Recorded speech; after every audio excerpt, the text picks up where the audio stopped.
Olá, meus queridos, aqui estamos nós para mais uma aula do curso Vereda da Vida Online. Hoje iniciando um novo módulo, o módulo que trata sobre tentações. Na verdade, como os assuntos são complementares, você vai perceber que a última aula, quando tratamos sobre obediência, a última aula deste tema trata já sobre o indicativo de necessidade daquele que anda com o Senhor de aprender a vencer as tentações, né? Trouxemos muitas questões importantes para este elemento fundamental que é a obediência e nós vamos observar que haverá aí todo estímulo, todo esforço dos inimigos da humanidade para que ela não viva em obediência ao Criador.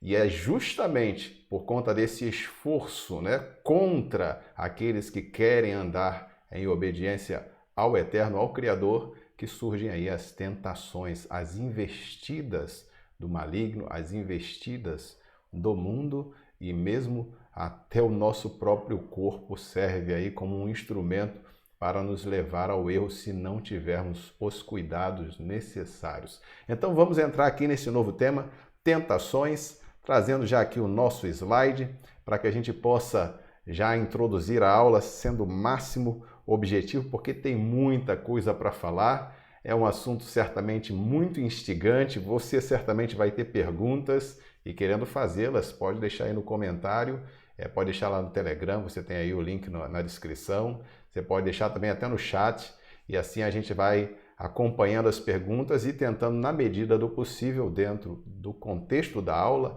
e respondendo essas questões. Aliás, eu estou devendo uma resposta à Juliana, que deixou uma pergunta lá no Telegram, e ainda vou responder essa pergunta. Então vamos aqui avançar para a nossa aula de hoje, tentações.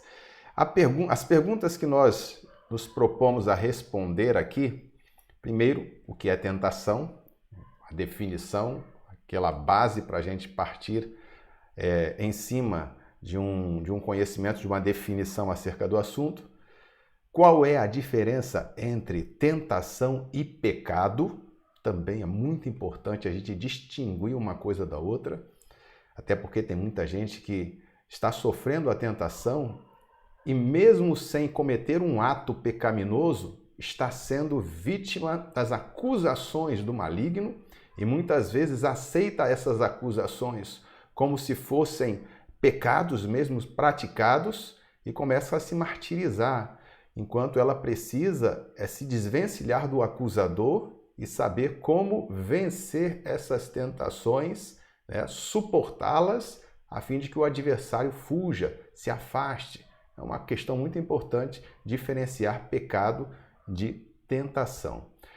Outra pergunta, qual a diferença entre provação e tentação? Essa é uma diferença muito mais para nós aqui na língua portuguesa, porque na língua original, ou seja, a língua falada dos discípulos, o hebraico, ou até mesmo o grego, que as nossas versões em português, elas são traduzidas das cópias gregas, né?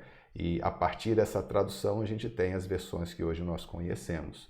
Mas nem no hebraico, que era a língua dos discípulos, a língua do Senhor Yeshua, nem no grego há uma diferença entre essa palavra provação e tentação. Mas nós aqui, na língua portuguesa, podemos fazer essa distinção e precisamos compreender, né, em que momento cabe provação, em que momento cabe tentação. A gente vai explicar isso aqui também no decorrer da aula. E o que é? Qual é a diferença entre provação e tentação?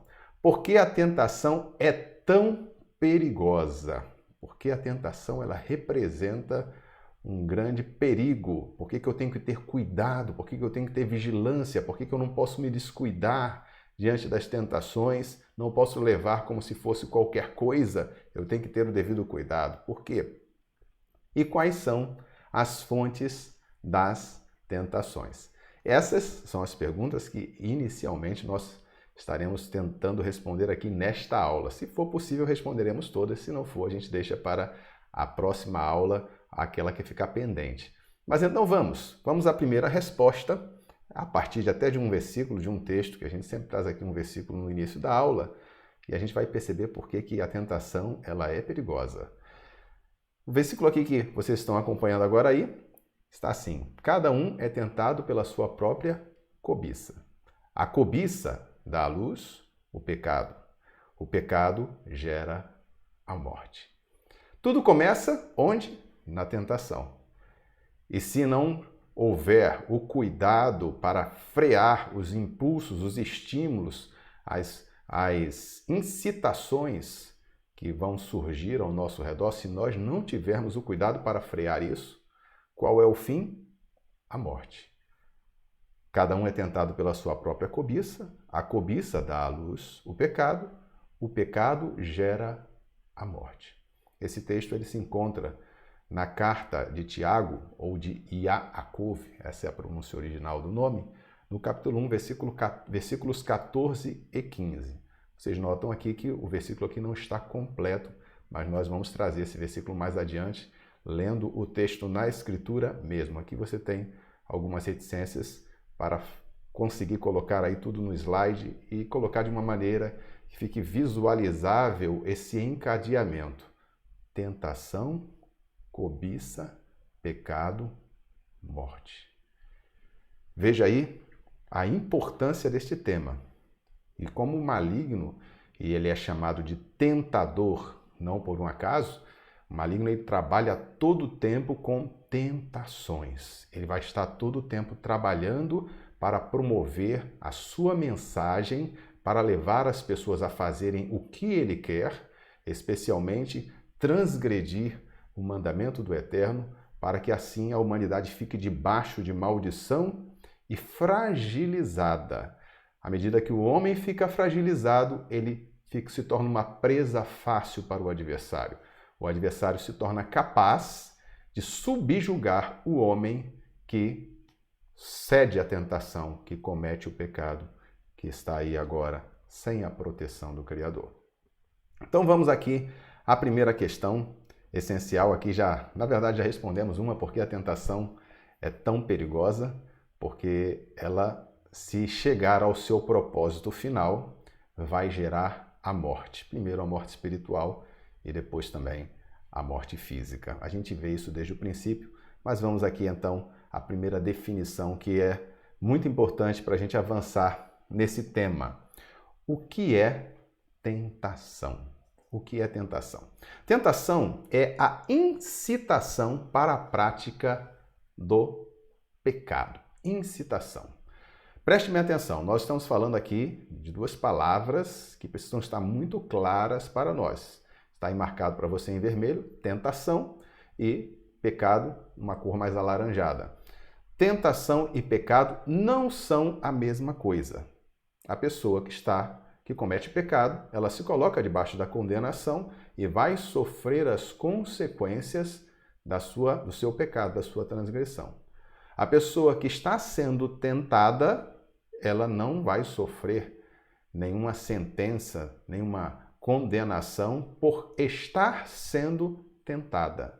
Mas ela precisa vencer a tentação para que ela não fique indefinidamente sendo atacada e em algum momento ela venha a sucumbir diante da tentação. Ela precisa ter uma resposta à tentação. Ela precisa se desvencilhar, saber como proceder para que ela não seja uma presa fácil nas garras do adversário. Então, a tentação em si, ela não é pecado. A tentação é uma incitação para a prática do pecado. Você vai ver aqui no quadro logo a seguir que tentação, ela pode ser aqui trazida com essas palavras, né? Incitação, estímulo, incentivo, impulso, proposta, poderia ser provocação, sugestão. Todas estas palavras vão dar aí uma clareza do que representa a tentação. Você está diante de um mandamento do Senhor e alguém está te estimulando a contrariar a vontade do Senhor, descumprir o mandamento. Alguém está te incitando, está trazendo para você uma proposta para transgredir o mandamento do Senhor. Isso é a tentação.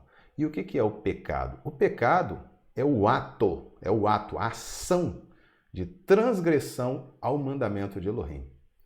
Ou seja, a tentação fica no âmbito interior, ainda na questão do desejo, ainda na questão das decisões internas que estão sendo processadas, em algum momento elas vão ser definidas.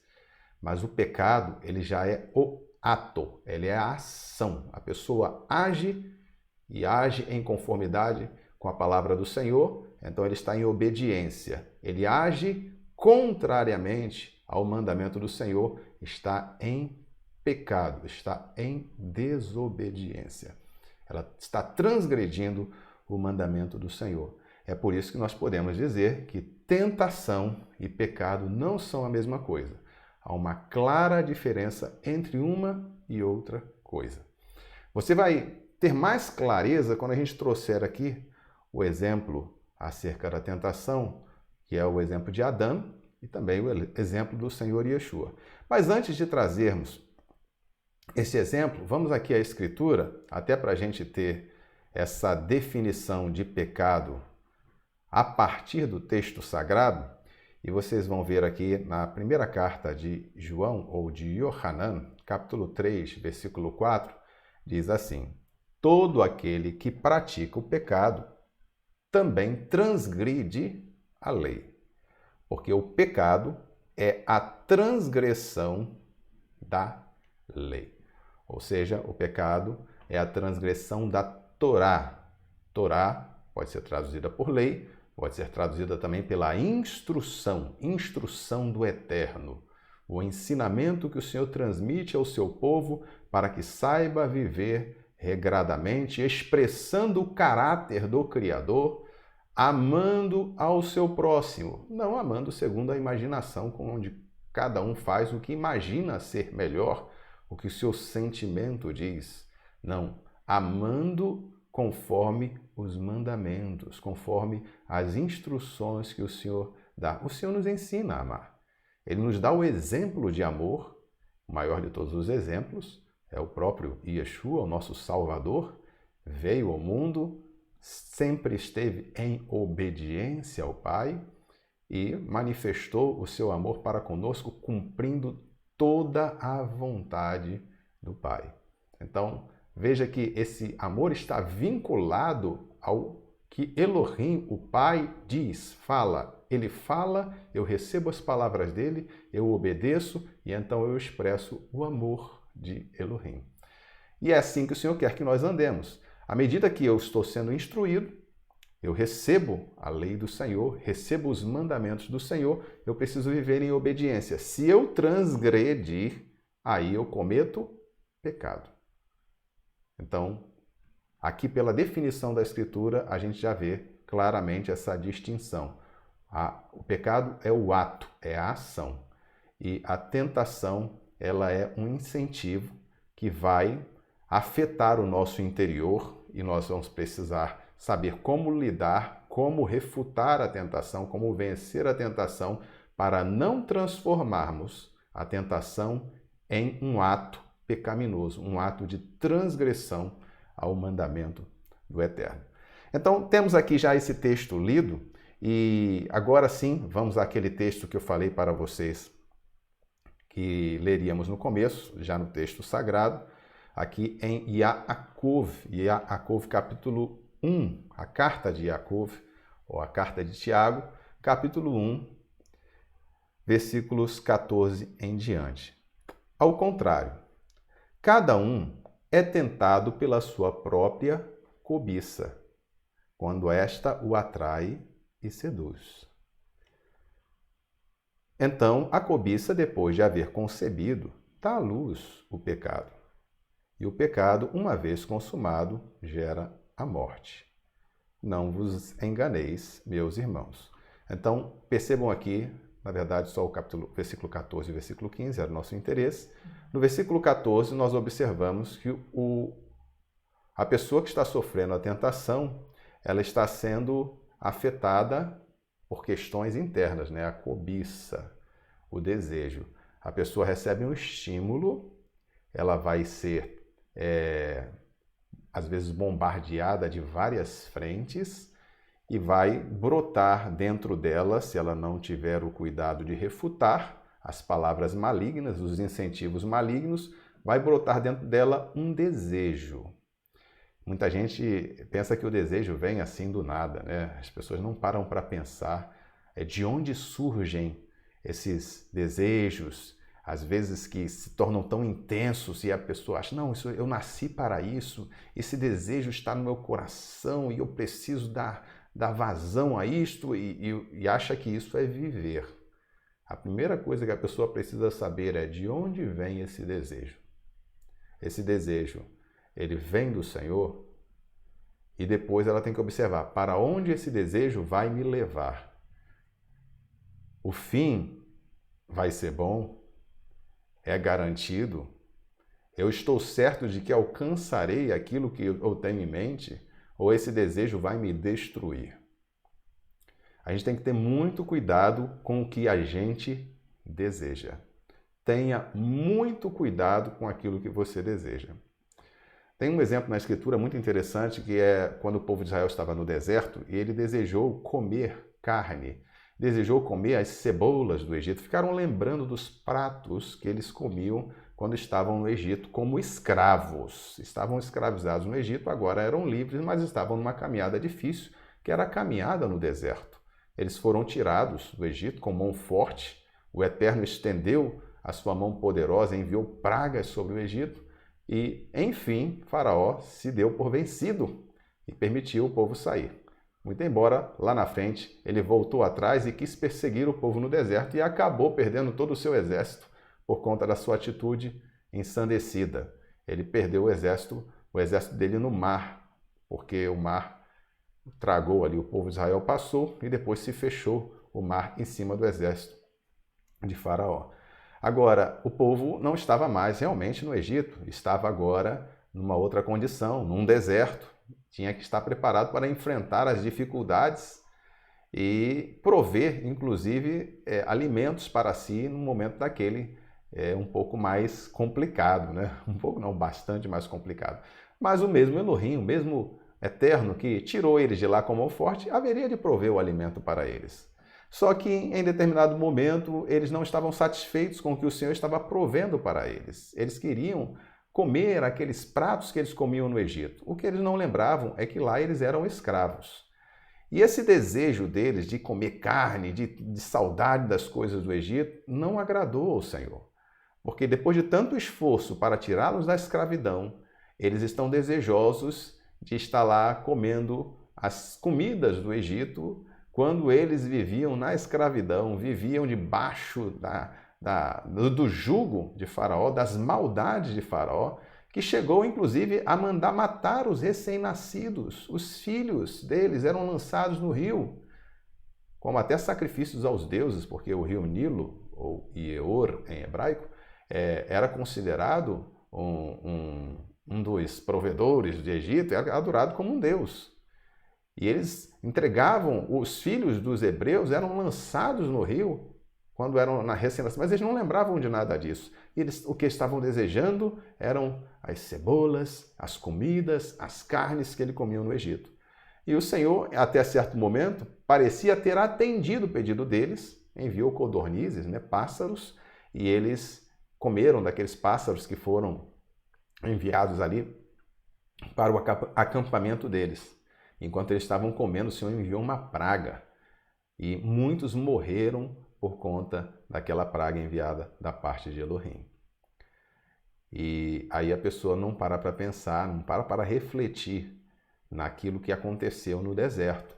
O desejo deles acabou redundando na morte deles. E assim a gente vê também aqui no versículo 14, e nós estamos lendo, ao contrário, cada um é tentado pela sua própria cobiça, quando esta o atrai e o seduz. Então a cobiça, depois de haver concebido, dá luz ao pecado, e o pecado, uma vez consumado, gera a morte. Então, cuidado, muito cuidado com os seus desejos. Busque saber a fonte, a origem deles. Busque saber que estímulos você recebeu para ter dentro de si esta vontade. Existem questões que são questões da herança de Adão, né? A herança deste corpo e das suas inclinações pecaminosas. Mas existem outras coisas que são das vozes que estão ao nosso redor, dos estímulos que estão ao nosso redor, no ambiente ao nosso redor, que provoca em nós alterações, provoca em nós desejos. Você às vezes vai assistir um filme, vai assistir uma programação ou até numa simples conversa e depois daquela conversa você começa a perceber que você teve o desejo de algo. E se você for olhar, observar o mandamento do Senhor, você começa a perceber que o seu desejo agora é de transgredir um mandamento. E você tem que estar atento a isso. Puxa, se esta conversa, se esse filme, se esse conteúdo provocou isso em mim, não é bom. Eu tenho que me livrar dessa fonte de tentação, eu tenho que me desvencilhar desta má influência. Então nós temos que ser observadores. A vigilância, ela tem a ver com isso. Eu estar atento a mim mesmo, fazendo esta avaliação, observando as minhas reações, observando o comportamento interno, a minha atitude interna, na verdade, e a alteração do meu comportamento devido a essas influências e reações que surgem nas nossas vidas. Então nós temos aqui essa questão do desejo. O que é a cobiça? Né? Só para a gente esclarecer, a cobiça é o desejo relacionado a algo proibido. A cobiça tem relação com algo que não é permitido, algo que é reprovado pelo Senhor. Não é nenhum problema você desejar. Eu desejo algo que o Senhor não reprova, que é lícito, que é correto, nenhum problema. Mas se o meu desejo vai bater de frente com o que o Senhor determina, então isso caracteriza a cobiça. Algumas outras versões usam a palavra concupiscência, né? Que já é uma palavra um pouco mais longa e até um tanto mais antiga. Mas a cobiça, ela define um pouco mais, pelo menos penso eu, com um pouco mais de clareza. E se você lembrar, né, nas aulas anteriores aí, quando falamos sobre aquele mandamento, não cobiçarás. Na verdade, não entramos em detalhes, né? Apenas citamos. Não cobiçarás. E essa cobiça aí está justamente relacionada a algo que pertence a outro. Então, não é algo para mim. A mulher do teu próximo, a casa do teu próximo, o servo do teu próximo, pertence ao seu próximo. Então, é algo que é do próximo, não é meu. Assim também, tudo aquilo que o Senhor reprova, que não é para mim, enquanto filho dele, enquanto servo dele, enquanto criatura dele, então eu tenho que me desvencilhar. Não posso abrigar dentro de mim nada que seja nenhum desejo que sirva de tropeço para mim. Não posso abrigar dentro de mim cobiça, entende? Porque a cobiça, ela vai levar uma ação. O desejo que não é tratado e fica ali sendo alimentado, ele vai levar em algum momento a ação, especialmente nos momentos de fraqueza, de maior vulnerabilidade. Então a gente precisa tratar das questões internas, a gente precisa resolver a questão das tentações para não chegarmos ao pecado. E chegando ao pecado, não nos tornarmos herdeiros da morte. Então, lemos aqui esse texto a partir da Escritura, agora vocês estão vendo aí que há realmente esse encadeamento, tentação, cobiça, pecado e morte. E a gente tem que ter o cuidado para que não cheguemos a esse final terrível, né? Não cheguemos ao pecado e não recebamos como consequência a morte. Agora, a Escritura também nos traz exemplos de tentação. E nesses exemplos de tentação nós vamos ter lições importantíssimas, né? Eu quero trazer aqui a primeira tentação, praticada, aliás, relatada ali no livro de Gênesis, ou Bereshit, quando Adão e Havá estavam no jardim e a serpente, ela se apresenta falando com a mulher, com Havá, e levando Havá a desacreditar a palavra do Criador, a palavra de Elohim, para aceitar, acatar o incentivo, a sugestão daquela serpente, que na verdade é Satã. Uma outra tentação que nós vamos estudar aqui já nesse primeiro momento é a do Senhor Yeshua. Está lá em Matitiahu, capítulo 4, em Lucas capítulo 4 também, quando fala ali que o Senhor Yeshua foi conduzido ao deserto e lá Satã, o tentador, se apresentou a ele fazendo várias sugestões, dando vários incentivos, né? Querendo que Yeshua fizesse conforme a palavra dele. E o Senhor Yeshua venceu, ao contrário de Adão. Enquanto Adão, ele deixou de obedecer a Elohim para aceitar as sugestões de Satã, Adão e Havá, né? Inicialmente Havá, mas Adão estava do lado dela, estava assistindo tudo. E isso o Senhor Yeshua já dá uma resposta completamente diferente e vence o maligno, vence aquela tentação. Então vamos aqui ao capítulo 3 de Bereshit. É sempre bom que a gente possa estar acompanhando juntos, né? A gente possa ter aí esse trabalho conjunto, né? Avançando aqui em cada texto. Bereshit ou Gênesis, o capítulo 3, o versículo 1. Mas a serpente, mais sagaz, em outras versões, astuta, que todos os animais selváticos que Yah, Elohim, ou Senhor Deus, tinha feito, disse à mulher. É assim que Elohim disse: não comereis de toda a árvore do jardim? Então, você vê aqui a sagacidade, a malícia de Satã, como ele vai trazer uma conversa, que parece até uma conversa inicialmente interessante. Ele está querendo saber o que Elohim disse. Ele está querendo tratar de algo que o Eterno falou. Parece interessante, né? E ele coloca uma pergunta no sentido reverso, né? O Senhor não proibiu que Adão comesse de todas as árvores do jardim. Pelo contrário, o Senhor deu a ele acesso a todas as árvores, exceto que ele não comesse da árvore do conhecimento do bem e do mal que ficava no meio do jardim. Respondeu a mulher: do fruto das árvores do jardim podemos comer, mas do fruto da árvore que está no jardim, no meio do jardim, disse Elohim, disse Deus: dele não comereis, nem tocareis nele, para que não morrais. A gente já falou aqui em outro vídeo também que ela acrescentou a palavra do Senhor, porque a ordem do Senhor era que não comesse. Não havia nada em relação a tocar. E às vezes as pessoas se descuidam nos detalhes, né? E o maligno aproveita-se das brechas para tentar enredar, né? Levar ao erro. E ela aqui já estava mostrando uma fragilidade, porque ela não guardou exatamente como o Senhor tinha dito.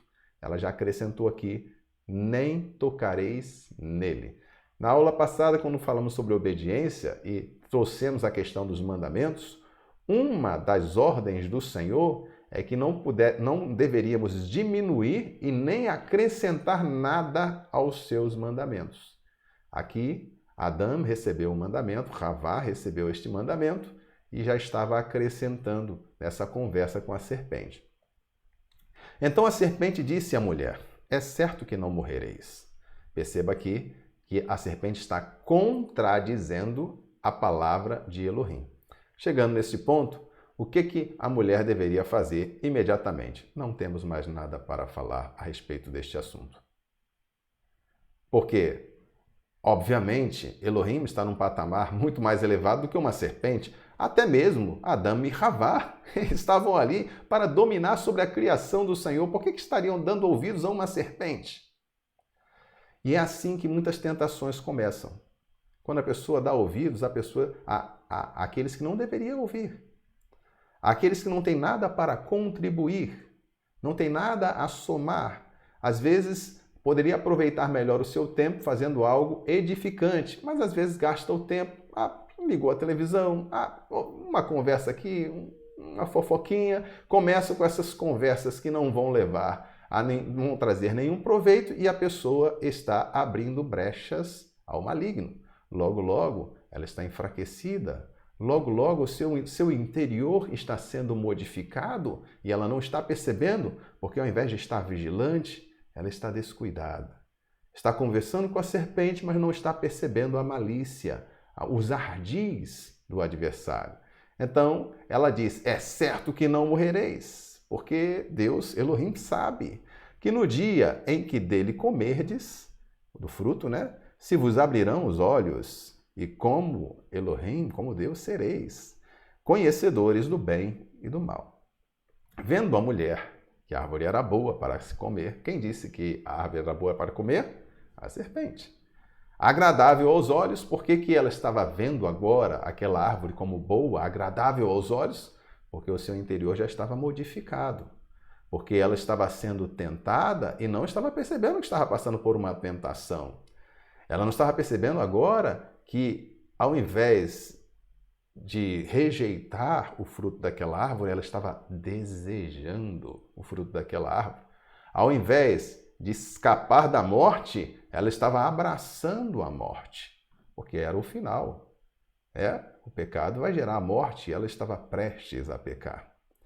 E ela está, como é que ela está vendo? Agradável, agora o fruto a árvore é agradável aos olhos, desejável para dar entendimento. Tomou-lhe do fruto, comeu e deu também ao marido, e ele comeu. Aqui nesse versículo, no texto original, no hebraico, há um detalhe que não consta nessa tradução, que o marido estava com ela, estava junto dela. E então ele esteve ali assistindo o acontecido e não interferiu, não agiu para impedir que o maligno continuasse tentando a mulher. E aí, depois que a mulher se torna ali uma presa fácil, ela agora vai convencer Adão a também lançar mão daquele fruto e ele também vai comer. Se deixou arrastar, né? Então veja, no versículo 7 vem, logo imediato, uma mudança. Abriram-se os olhos de ambos e, percebendo que estavam nus, coseram folhas de figueira e fizeram cintas para si, ou aventais. Quando ouviram a voz de Yah, Elohim, ou do Senhor Deus, que andava no jardim pela viração do dia, esconderam-se da presença de Yah, Elohim, o homem e a mulher, por entre as árvores do jardim. Então a consequência já se faz sentir imediatamente. Como a questão não foi resolvida enquanto a tentação estava acontecendo, agora eles vão sentir a consequência do pecado. E no primeiro momento eles mesmos vão perceber que não têm condições de estar diante do Eterno. Algo mudou neles e eles não podiam mais receber o Senhor no jardim, se esconderam. O Senhor chamou por Adão: Adão, onde estás? E Adão respondeu: Senhor, me escondi porque estava nu. Quem te mostrou que estavas nu? Acaso comeste da árvore que eu disse para você não comer? E aí começa, né? Fazer o papel que a gente vê acontecendo até hoje. Transferir a culpa, se vitimizar, passar para o outro a responsabilidade da decisão que é individual. Adão transfere para a mulher, né? Ou melhor, a mulher transfere para a serpente, Adão transfere para a mulher transfere para a serpente, e o Senhor vai tratar com cada um deles e dar o seu parecer, a sua sentença. Então veja, aqui a gente vê a tentação de Adão. E qual foi a resposta de Adão, a resposta de Havá diante da tentação? Eles acataram as palavras da serpente.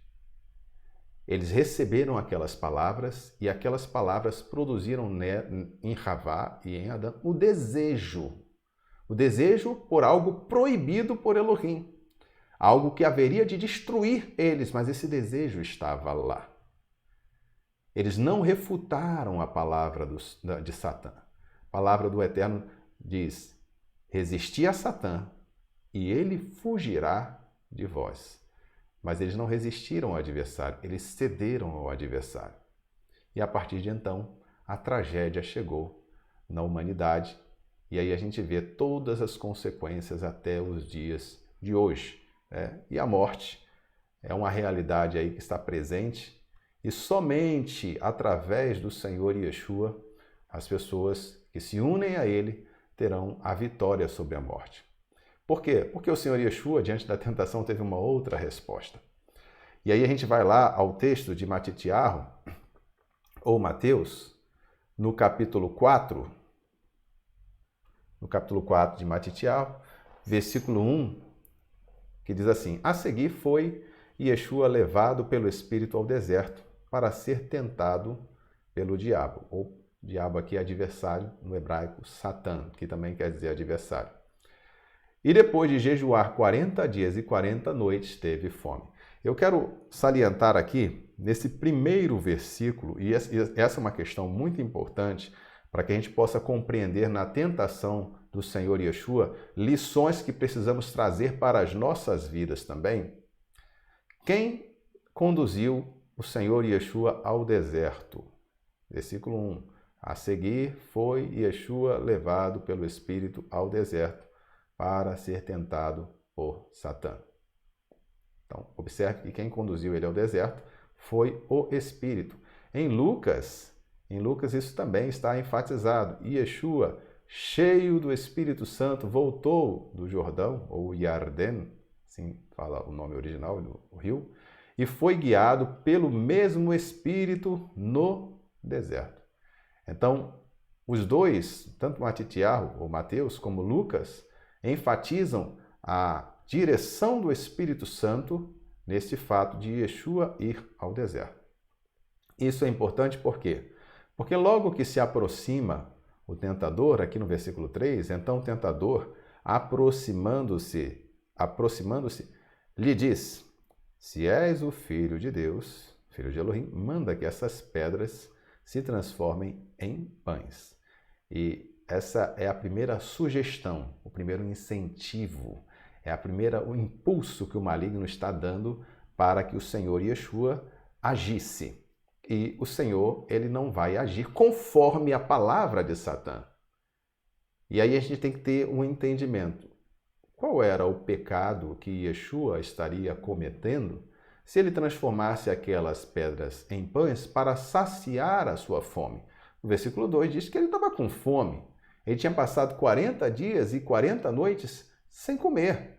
Então agora, depois desse tempo de jejum, estando com fome, qual é o problema de ele transformar aquelas pedras em pães? Existe algum mandamento na Escritura que impeça a pessoa de transformar pedras em pães? Existe algum mandamento que impede a pessoa de se alimentar de pedras transformadas em pães? Não, não existe. Só que nessa circunstância em específico, nós observamos o seguinte: quem conduziu Yeshua ao deserto foi o Espírito Santo. E o Espírito Santo certamente o conduziu também àquele jejum. E, obviamente, se a condução é do Espírito, nós temos que ouvir e atender à direção do Espírito do Senhor, o Espírito de Elohim, para que preservemos a nossa condição de filhos obedientes. Você tem os mandamentos, que são ordens gerais, mas você tem ordens específicas. Se o Senhor tem algo para cumprir na minha vida, uma missão para eu cumprir, uma tarefa neste momento para eu realizar, se eu não fizer o que o Senhor quer, o que o Senhor manda, e eu abrir mão de ouvir a voz do Senhor para aceitar conselhos de outros, não me cuidar de fazer aquilo que o Senhor quer que seja feito, eu estarei incorrendo em pecado. E aí que a gente precisa ter muita atenção, porque às vezes pessoas vão chegar para você e dizer: olha, porque o Senhor quer que você faça isso, o Senhor quer que você faça aquilo. E muitas vezes o Espírito já está te conduzindo para fazer o que o Senhor quer que seja feito e chega uma voz como essa para te confundir. E aí, até a forma como Satã se apresenta já é uma forma provocativa, né? Se tu és o Filho de Deus, o Filho de Elohim, manda que essas pedras se transformem em pães. A resposta do Senhor vai ser, primeiramente, aqui, ó, no versículo 4, está escrito, não só de pão viverá o homem, mas de toda a palavra que procede da boca de Elohim. Isso está escrito, inclusive, no livro de Deuteronômio, ou Devarim. Então, quando o Senhor Yeshua fala isso, ele está demonstrando que ele não ia agir por sugestão de Satã. Ele não ia fazer a vontade de qualquer um que aparecesse ali, querendo dar pitaco em como ele teria que agir ou deixar de agir. Ele estava sendo conduzido pelo Espírito Santo, ele estava naquele deserto, realizando aquele jejum por uma direção do Espírito Santo. E o jejum dele, o sacrifício, a oferta, a dedicação, a consagração dele, não ia se encerrar porque alguém chegou falando uma coisa que, até percebendo que ele estava com fome, né? Vamos falar o que ele quer ouvir, né? Manda que essas pedras se transformem em pães. Sacia a tua fome. Ele poderia ter pensado, né? Bom, é verdade, né? Eu estou com fome. E qual é o problema de eu saciar a minha fome? Mas o Senhor estava bem apegado e bem apercebido, vigilante, apegado à palavra do Eterno e vigilante. É como se ele tivesse dito, eu não vou agir pela sua sugestão, eu vivo pela palavra de Elohim. Eu vou agir pela palavra de Elohim. Quando ele disser sim, sim. Quando ele não disser não, é não. E eu vou agir conforme o que ele me determina a fazer. É esta vigilância que a gente precisa ter para poder vencer as tentações. Às vezes a pessoa só percebe que estava sendo tentado depois que cometeu o pecado. Depois que a falha chegou. Mas a gente tem que ter a vigilância justamente para percebermos os ardis do maligno antes de cometermos uma falha, de cometermos um erro. E o Senhor estava percebendo. Aí depois, a segunda investida do maligno está aqui no versículo 5. Então, Satã, ou o diabo, levou a cidade santa e colocou-o sobre o pináculo do templo. Ele disse, se és o filho de Deus, se és o filho de Elohim, atira-te abaixo, porque está escrito. Aos seus anjos dará ordem ao teu respeito, que te guardem, e eles te sustentarão nas suas mãos para não tropeçares em alguma pedra. Olha, está citando aqui Salmos, né? O Salmo 91, por exemplo, quando fala que o Senhor dará ordem a teu respeito para que os seus anjos sustentem e não tropeces com os teus pés em pedra. É o que está no Salmo 91. Ele está usando a palavra. Olha como o maligno ele é astuto, né? Ele usa a palavra. Respondeu-lhe Yeshua, também está escrito, não tentarás a Iá teu Elohim, o Senhor teu Deus. Observe aqui que na expressão do Senhor, ele vai citar novamente a Escritura. Está escrito. Yeshua sabia que estava sendo tentado, então, mais do que nunca, ele precisava estar apegado à palavra. Ele precisava manter-se firme na palavra. Isto é fé. Fé é firmeza na palavra, confiança na palavra, fidelidade à palavra do Eterno. E é com ela que a gente vence. Sem fé não dá para vencer. Se você não se agarrar ao que o Senhor diz, não terá condições de nem perceber as malícias do maligno. O maligno está falando contra a palavra de Elohim, mas a pessoa nem sabe o que está escrito, ela não conhece os mandamentos, ela não sabe nem que o maligno está sugerindo a ela pecar, porque ela não sabe que aquilo é pecado. Como é importante a gente conhecer os mandamentos do Senhor. Levou-o ainda, Satã, a um monte muito alto e mostrou-lhe todos os reinos do mundo e a glória deles. Ele disse, tudo isso te darei, se prostrado me adorares. Então Yeshua lhe respondeu, retira-te, Satã, ou vai-te, Satã, porque está escrito, ao Senhor teu Elohim adorarás, e só a ele darás culto. Com isso, o deixou Satã, e eis que vieram os anjos e o serviram. Primeiro, a resposta do Senhor para Satã, naquela sua última investida, ele vai usar as vistas, né, os desejos que os homens têm de poder, de riqueza, para tentar convencer o Senhor Yeshua a prostrar-se diante dele. E o Senhor Yeshua falou de maneira nenhuma, vai-te embora daqui. Só a Elohim, só a Yahová, a Yah adorarás. Então, quando ele diz desta maneira, né, e é definitivo, o maligno se vai. Em Lucas até coloca que ele se ausentou até ocasião oportuna. O maligno ele é perseverante, ele vai buscar outras ocasiões para investir contra os servos do Senhor.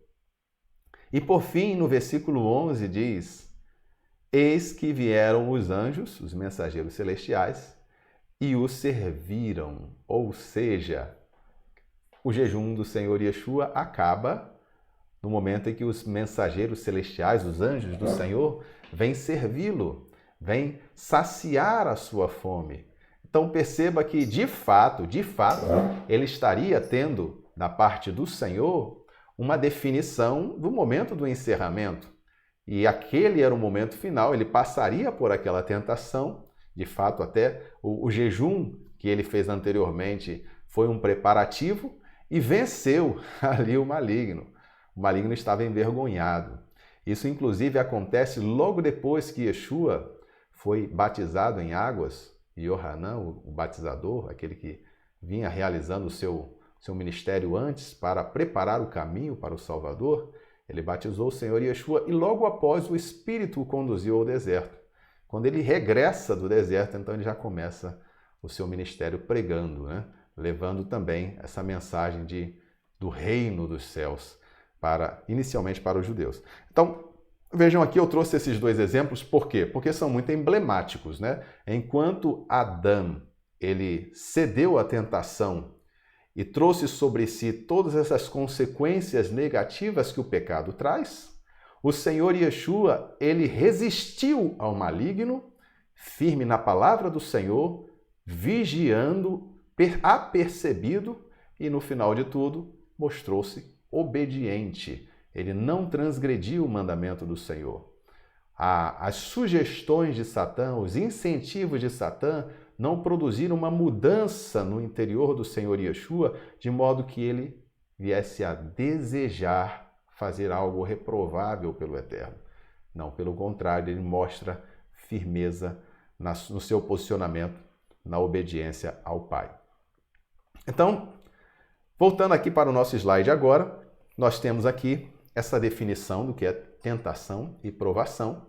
Ali a tentação vem da sugestão, vem do incentivo. Essa tentação ali, ela vai estar trabalhando nos desejos e a partir do desejo formado, o desejo já estabelecido, se transformando em algo que irá pautar as ações, então sim, aí surge o pecado, na ação.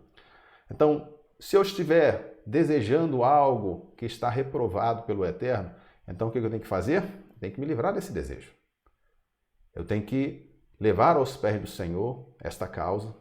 Eu tenho que também, no caso de encontrar pessoas confiáveis que possam me ajudar, orar comigo, me aconselhar, eu também posso lançar mão desse artifício para que eu possa me desvencilhar da tentação.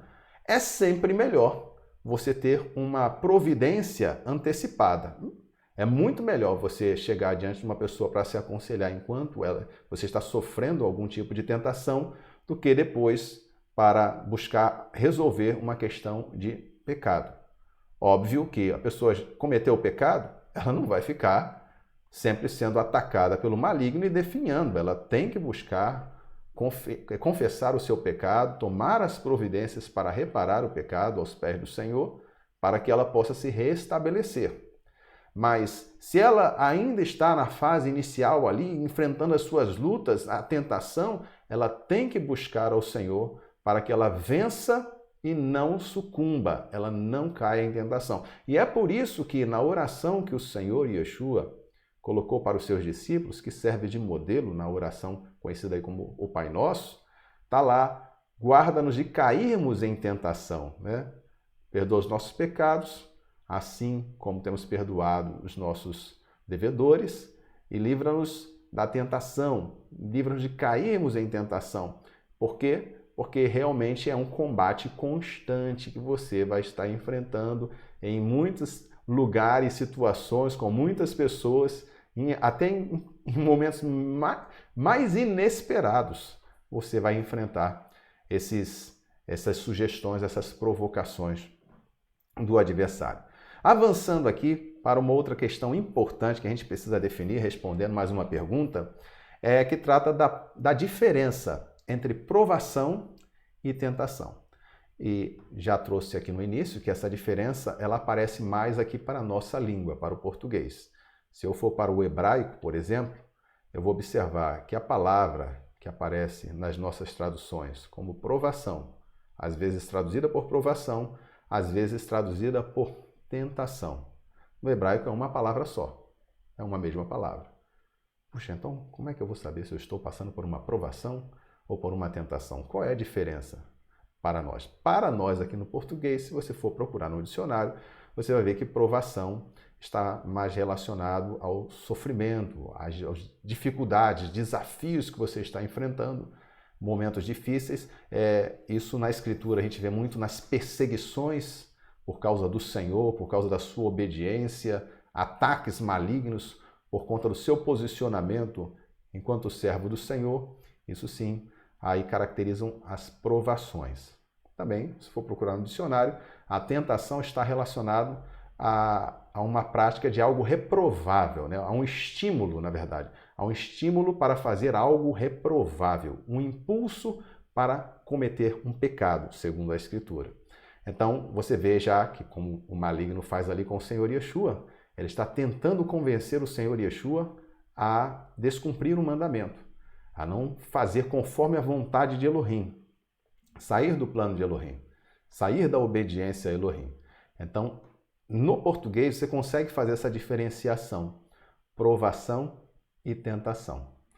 Há algumas situações que nós vemos essas duas coisas se misturando. Uma situação em que pode apresentar-se como provação e, ao mesmo tempo, tentação.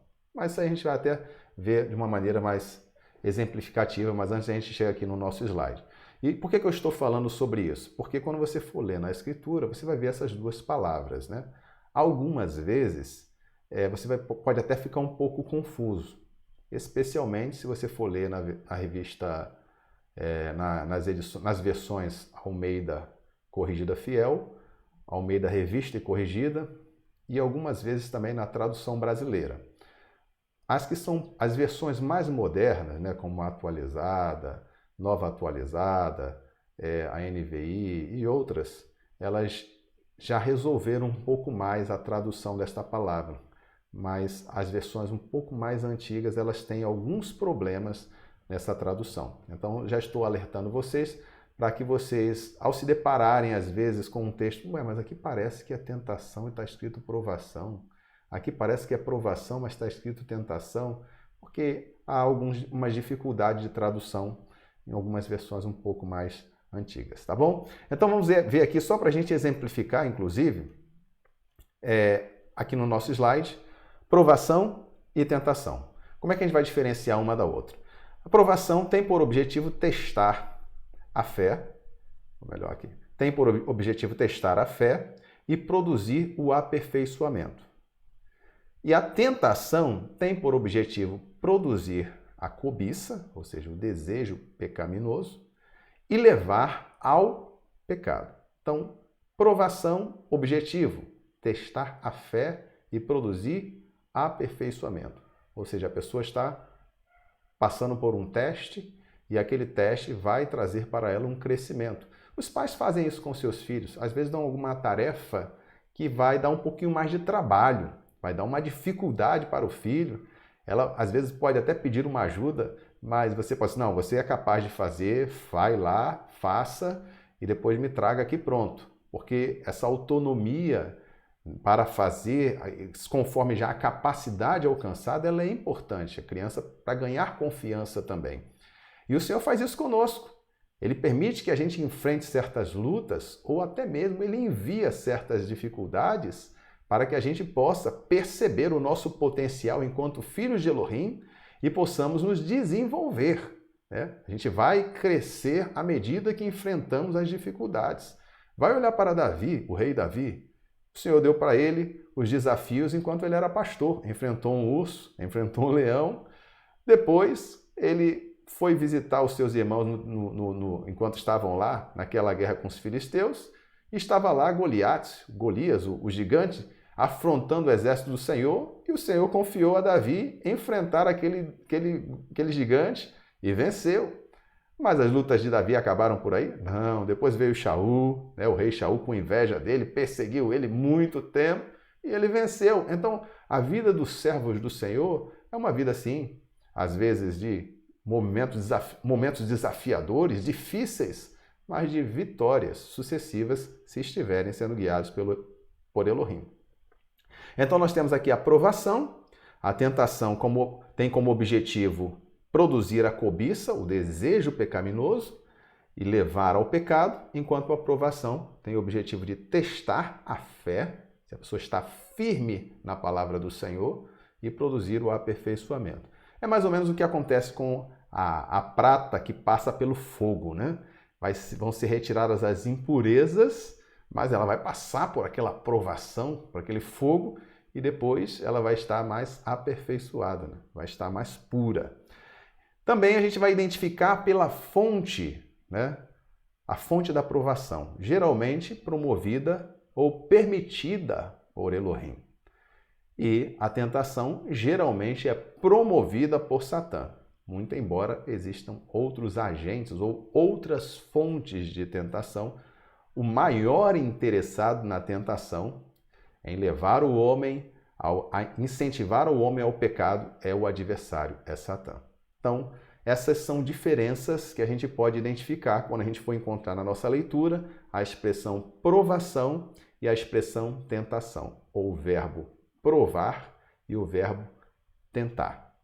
Agora eu vou trazer para vocês aqui o texto de Yaakov, também conhecido como Tiago, no capítulo 1, versículo 2. Observem aqui que a gente vai até entender melhor essa questão da diferença entre provação e tentação. Meus irmãos, tende por motivo de toda alegria o passardes por várias provações, sabendo que a aprovação da vossa fé, uma vez confirmada, produz perseverança. Então você vê aí o resultado da aprovação produzindo perseverança, produzindo aperfeiçoamento. Se você for notar aqui no versículo 2, primeiro que nós lemos, meus irmãos, tende por motivo de toda alegria o passardes por várias provações.